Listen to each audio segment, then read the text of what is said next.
Welcome to Plugged In, Exploring Energy, a podcast miniseries with Constellation, where we explore the evolving landscape of energy solutions. I'm your host, Chuck Hanna, Vice President of National Accounts and Solutions at Constellation. In each episode, we bring industry leaders and experts to discuss the latest innovations, challenges, and opportunities in the energy sector.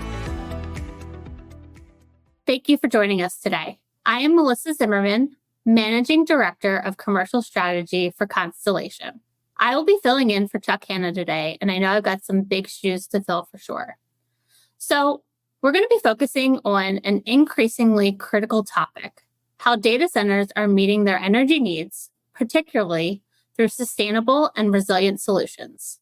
We're excited to have Ed Sosha with Data Center Hawk joining us. Ed is currently a director overseeing the North America region. Ed, let's start by telling us a little bit about yourself, your role, and your company. Yeah. Hey, Melissa. Thanks. So Ed Sosha, North American Director here at Data Center Hawk. I sit in our Denver office. So for those listening who might be unfamiliar with Data Center Hawk, we are the best-in-class comprehensive market intelligence when it comes to the data center industry, with a focus on the real estate side, meaning we're tracking supply and demand metrics, who's building what where, who's leasing up space and power, and really tracking those sort of varying market dynamics and shifting landscape, all to help our clients find solutions to complex problems and stay ahead of their competition when playing in the DC space. So, when it comes to who we're advising, who are our clients, we're advising everyone from data center developers to hyperscalers that are building and co-locating, and banks, vendors, and more recently, Melissa, a wide array of clients on the power generation and delivery side. Thanks, Ed. I know we've gotten a lot of great insights from the Data Center Hawk databases, so thank you. Can you talk about how energy demand has changed for data centers in recent years? And what are some of the primary challenges your customers are facing in terms of energy needs? Yeah, absolutely. So, it's no surprise to anyone that data centers are getting bigger and bigger. They need more space, more power. And I think that in the world of real estate, that's unique to data centers, that the size of those is measured by the amount of megawatts, or now gigawatts, that folks are taking down or they're using to stand up their workloads and their requirements. So if you think about the speed at which the market grew, let's take it back to like 2020. In March of 2020, when the pandemic hit, that's when we really saw this sort of uptick in activity on the data center side, this sort of hybridization, remote work. And I think that sort of lent itself to the beginning of a really sharp uptick. We had seen sort of low, steady growth for a while. And then in March, it really shot up. Now bring in AI. I'll throw some numbers at you real quick, Melissa. So with an industry that today we're tracking between co-location and hyperscale, around 32 gigawatts across North America, with another 90 plus gigawatts planned, we're not seeing 10, 20, 30 megawatt data centers being built as often as we were 5-6 years ago. Now stuff is 100, 200, 300 megawatts.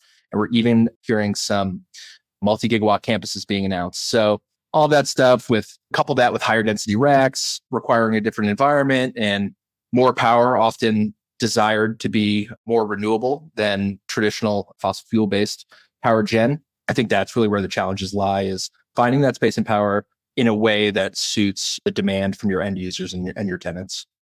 Yeah, thanks, Ed. I know something that we're hearing a lot from our customers is speed to market. How fast can I get power, and how fast can I get my data center running? So it sounds like meeting those demands requires some strategic energy sourcing. Can you walk us through how your customers are approaching energy procurement today? And what are some of the methods they're using to power their operations sustainably? Yeah. Certainly, I think it's safe to say that these conversations are taking place sooner than they have in the past, meaning that I guess historically, even within the last couple of years, when a developer would go to a market and they would want to build a new campus or even just a new one-off sort of build-to-suit data center, they would be talking to those utilities 6, 12, 18 months out. But because of this massive influx of demand, those conversations are now taking place 24 to like 36 months out. And Melissa, if you step back and you think about it, there are markets like Northern Virginia, which is second to none in terms of capacity. Northern Virginia is the largest data center in the market, or in the world rather. And because of that, Dominion has been very aware of data center growth. So it was no surprise to them that stuff was getting bigger. There's still tight market conditions, still some transmission distribution sort of constraints and headwinds in that market. But then if you go to other areas where maybe they're more emerging markets and the local utilities didn't necessarily have experience with the 10 or 20 megawatt data centers, now all of a sudden they're getting RFPs for 500 megawatts for a hyperscaler or for a gigawatt for a campus. So I think that the challenge is balancing, as you mentioned, speed to power, understanding where you need to be to satisfy your end user's demand. And then there are a bunch of factors. What's the fuel mix? What's the transmission story in that market? What's the generation story? So understanding where your tenant demand lies, how you're going to meet that demand is really important. Again, there's a lot of factors, latency, sensitivity, but I think trying to sidestep some of those challenges, we are seeing folks be a bit more geographically agnostic, where folks who are traditionally in primary markets, so think like Northern Virginia and Dallas and Chicago, Phoenix and Atlanta, they've since said, hey, we still need to be in those markets. But while we're waiting for power to be brought to a site there, let's sort of bifurcate our approach and figure out some other maybe faster delivery timeline markets. So think like Columbus or think sub-markets of those primary markets.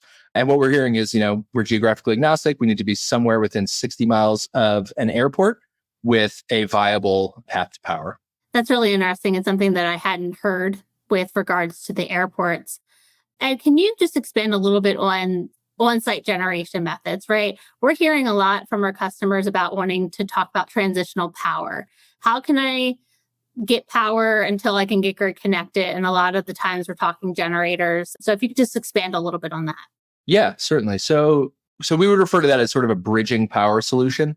I think that's definitely shaping where folks want to build, or where I guess they're, again, speed to market, where they're saying, hey, let's investigate areas where maybe there are some transmission upgrades that need to be made to get us grid tied. But in the meantime, we'll do some sort of on-site generation, bridging power, whether it's a fuel cell deployment or on-site nat gas generation. You have to think about it through the lens of, I'm sure we'll touch on this in a little bit, but you have to think about it through the lens of a lot of these end users, a lot of the hyperscalers and cloud service providers do have sort of these RPSs, these renewable portfolio standards that they're trying to hit. So there's kind of this, I think, battle between the sustainability side and getting power now. So if you think about the on-site generation, I think the nuclear story kind of stole the headlines in the last couple of quarters. There was a number of deals done, mostly on the East Coast, where hyperscalers co-located with nuclear power plants. And that's one piece of a very large puzzle. And then, we're hearing more about people trying to co-locate with wind farms. And then Texas, I think I'm very bullish on growth in sort of the Dallas submarkets and Fort Worth submarkets because of the wide availability of nat gas generation that, again, could be on site. I do think that being tied to the grid is more favorable for a number of reasons. One is the public sentiment. If your data center load is not consistent at all times. So I think we have a big public perception issue. There's a lot of NIMBYs, not in my backyard, folks who, they say, well, we have a nuclear site next to our house and this data center is going to take all of it. And well, that's not fair because it's our taxes and blah, blah, blah. So I think there's a little bit of a battle between balancing the public sentiment with, again, the ability to stand up your requirements, get that power delivered. So it's very complex. And I think there are pros and cons to both on-site generation and being grid tied and receiving power from an ISO or from a regional utility. Great. Thanks, Ed. I know that renewable energy integration can bring unique challenges. The sun isn't always shining. The wind isn't always blowing, of course. Could you elaborate on how your customers are tackling reliability issues, particularly as they balance renewable sources with traditional power? Yeah, definitely. So I think it's important to highlight that, these companies they're not stepping away from their clean energy targets or their goals. That said, and I'm prepared for a collective groan here when I say this very cliche thing, but sustainability is the ability to sustain, and you can't sustain what you can't turn on. So you have to, you being the end user, the hyperscaler, the tenant, have to weigh, the pros and cons of, hey, we need 200 megawatts in this market. We would love for that to be wind energy, but that's not available right now, or that's not available in the fuel mix in the market that we're trying to get to. So we're hearing a lot more comfort around the nat gas side. And the United States is a nat gas superpower. It's driving a lot of market sort of directional growth. So, the nat gas story, it's one of the reasons we're more bullish on central and western Pennsylvania. The whole state of Pennsylvania basically sits on a bed of shale. So there's a lot of nat gas there. Texas, again, Weatherford, Wichita Falls, these areas outside of Dallas. And then this is the crazy part. The northern parts of the southern states are starting to get a lot more attention. The reason I say that's crazy is because if you asked anyone in the data center space 4 years ago, 5 years ago, if northern Louisiana, northern Mississippi, and northern Alabama were attractive places to co-locate your data center, they'd look at you like you had two heads. But because of that nat gas story, they're willing to go down there because it's cheaper power. And there are plentiful REC availabilities around that. I won't go on a diatribe about RECs because they're valid and folks are using them. But then there's a number of different power purchase agreements, VPPAs. There's a lot of ways to sort of get to your end goal in a meaningful way.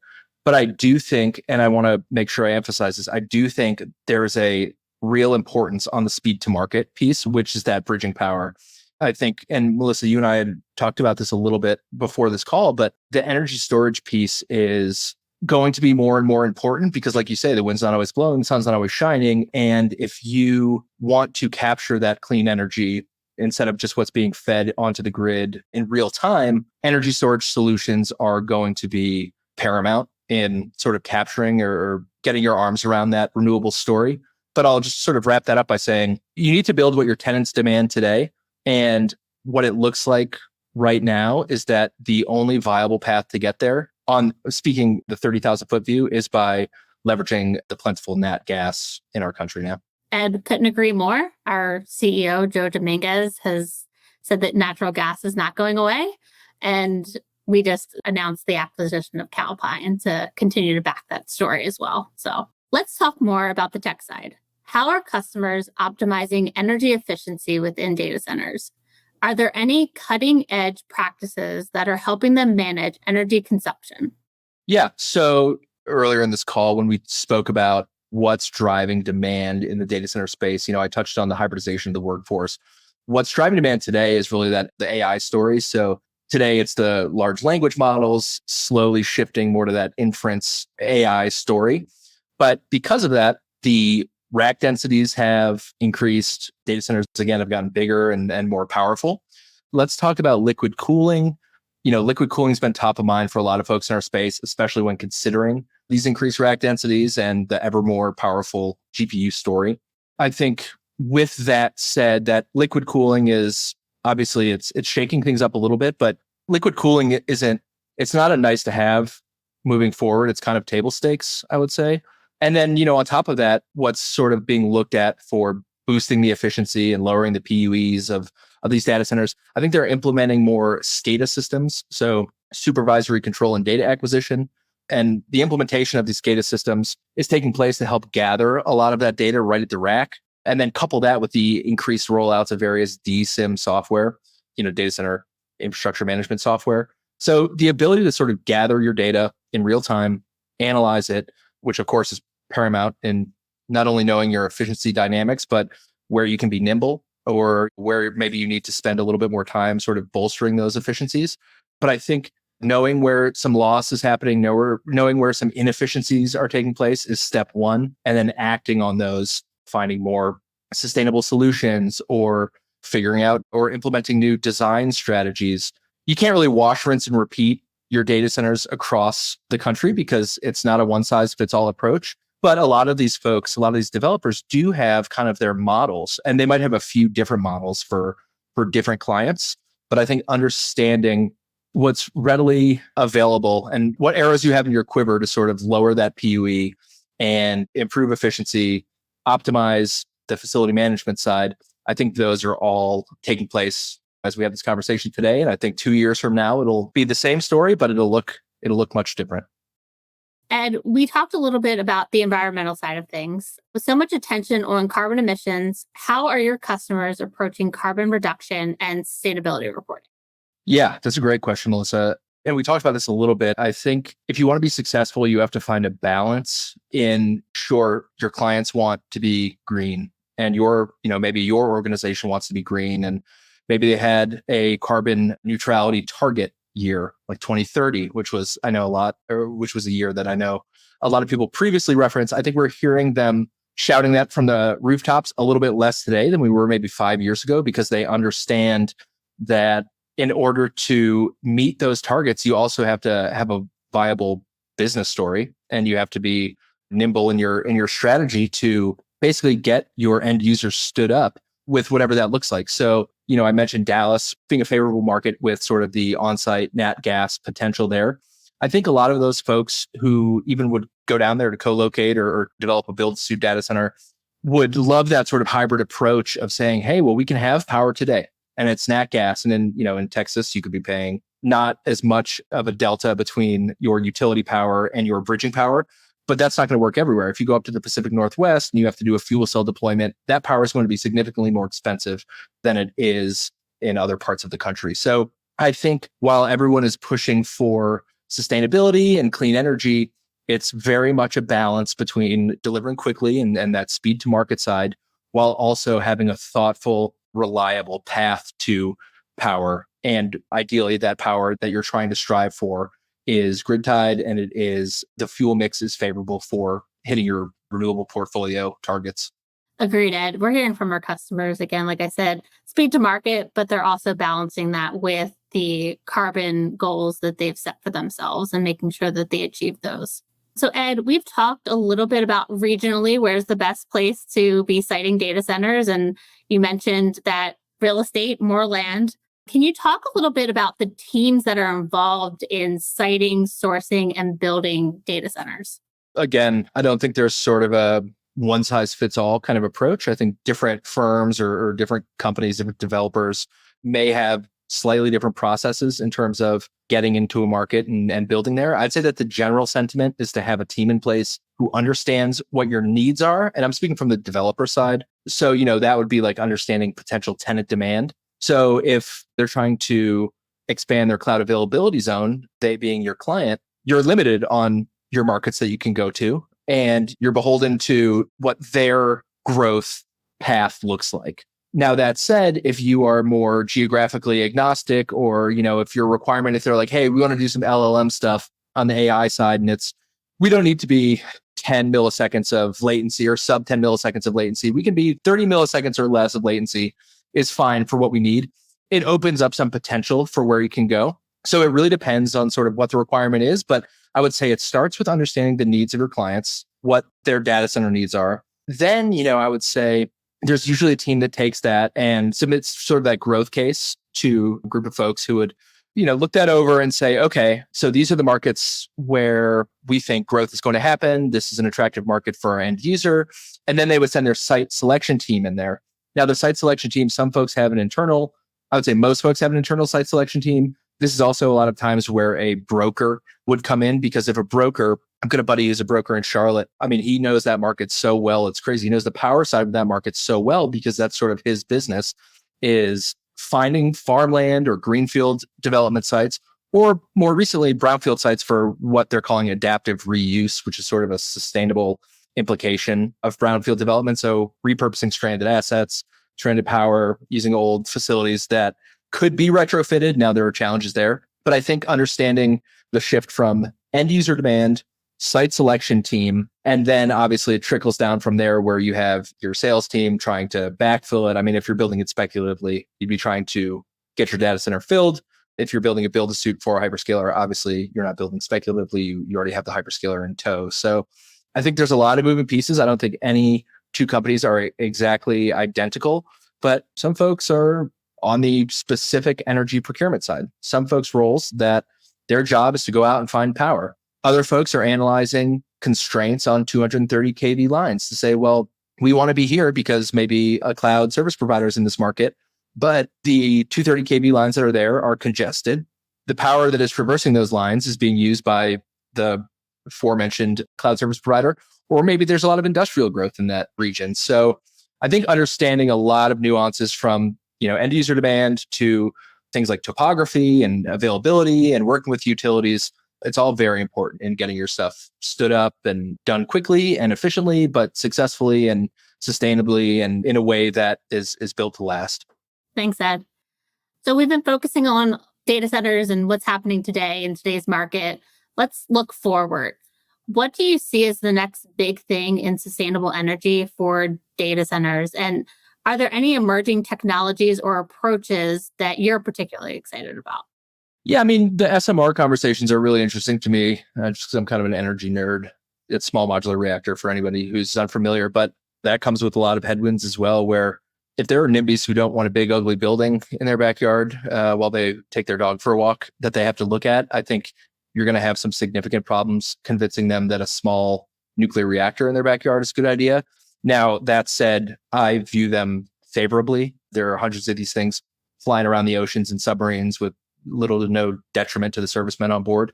I'm bullish on sort of the nuke story, but I do think we're still several years out from that being sort of widely adapted. There's a lot of red tape. The NRC, the Nuclear Regulatory Commission, they're well aware of data center growth. They're well aware of the, I guess, demand far outpacing supply, both on the data center side and the utility side, meeting the demands of those data centers. So I'd say, the nuke story is really attractive to me. The hydrogen side is also really attractive, but green hydrogen based power gen today is still very expensive. So I think that's another one that is on the horizon, but I don't think it's a tomorrow thing. I think it's several years down the road when that cost of hydrogen based power gen comes down a bit.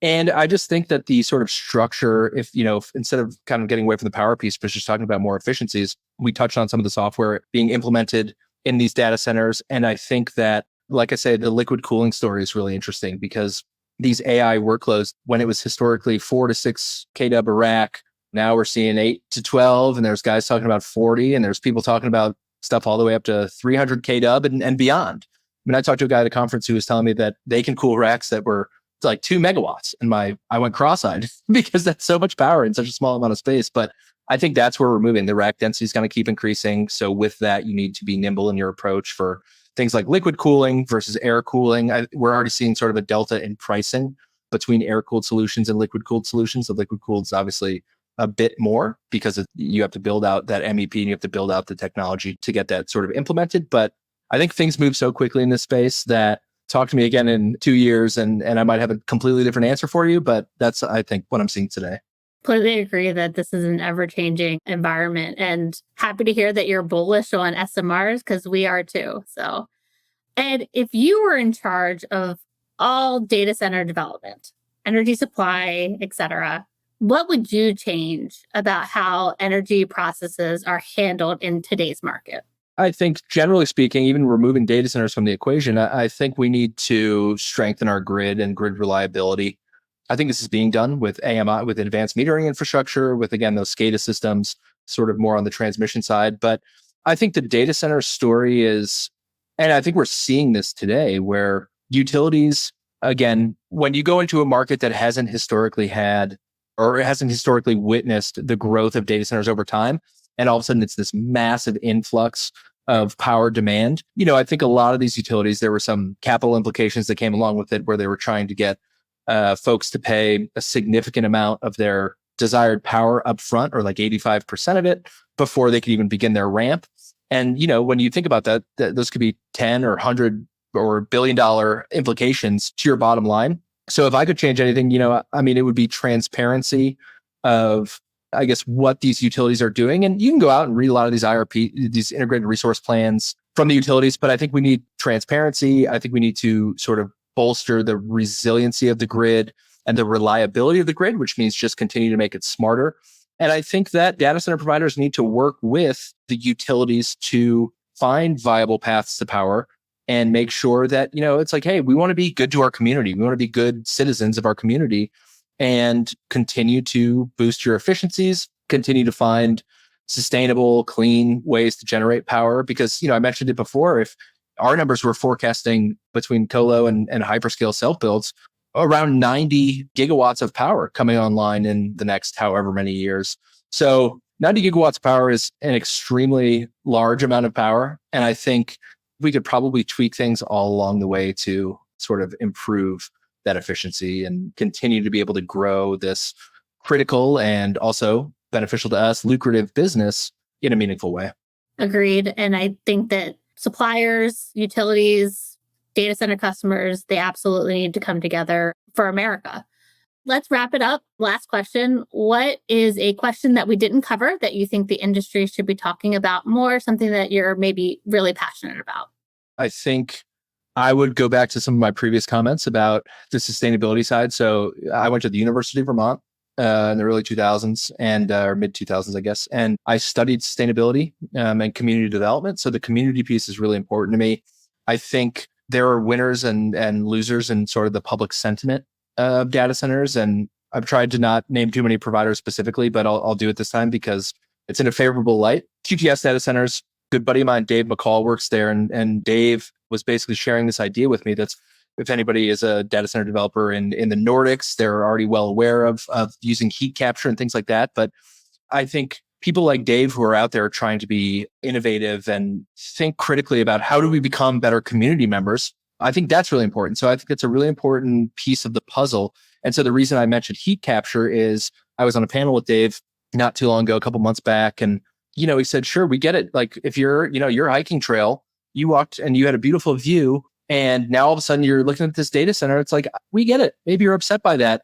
Now, that said, people aren't going to stop using the internet. So we obviously need data centers. But he said, now, what if we could get out there and speak with the community? And what if it was a viable option to sequester or to said differently, to sort of capture your heat emissions and pipe them under the hiking trails? So, while, yes, it's not a perfect solution, and, our data center is still going to be built, at least you can hike all year round now because we've repurposed. It's both sustainable and it's also trying to provide a beneficial service to the community. And then I think speaking more broadly, if you look at Loudoun County and the Loudoun County Economic Development Board and what Buddy Reiser and all those guys did in Northern Virginia in the early 2000s, they basically incentivized data center developers to come there. And they were able to subsequently take the tax revenue from the incredible developments that were taking place in that county and put them back into schools, build soccer fields, public swimming pools, and things like that. So it's near and dear to my heart. I think I kind of have one foot on both sides where I say, I understand that a lot of these data centers are using an egregious amount of power. And I understand that, it's not always a favorable thing to have them in your backyard. But I do think that there are companies out there like QTS who are being very thoughtful in how they can be better community leaders, how they can balance the needs of their end users while also trying to better the lives of the people in the region that they're building in. Does that make sense, Melissa? It does. It does. Thanks, Ed. So, Ed, I want to thank you very much for joining us today. This has been a very insightful discussion, and I, as well as our listeners, have gained a better understanding on how data centers are able to meet their energy needs, particularly through sustainable and resilient solutions. Like you said, we've got 90 gigawatts planned of data centers that are coming online, and we need to figure out how to get them power quickly and reliably. So thank you again. And until next time, I'm Melissa Zimmerman, filling in for Chuck Hanna, and this is Plugged In. This is Deborah Channel from Smart Energy Decisions. We're really thrilled to have Constellation as part of Smart Energy Voices. I want to thank Chuck Hanna and the team from Constellation for making this miniseries possible. And as always, thank you to our listeners for being part of the Smart Energy Decisions community. If you enjoyed the episode, you can subscribe to the podcast on your preferred platform, and don't forget to tell your colleagues and peers about it too. To learn about how you can become part of our online and in-person content, visit our website at smartenergydecisions.com. We're always excited to share these presentations from leaders of the energy transition. We do that in this podcast, on our website, and at our events, and it's all in the interest of helping you make those smart energy decisions.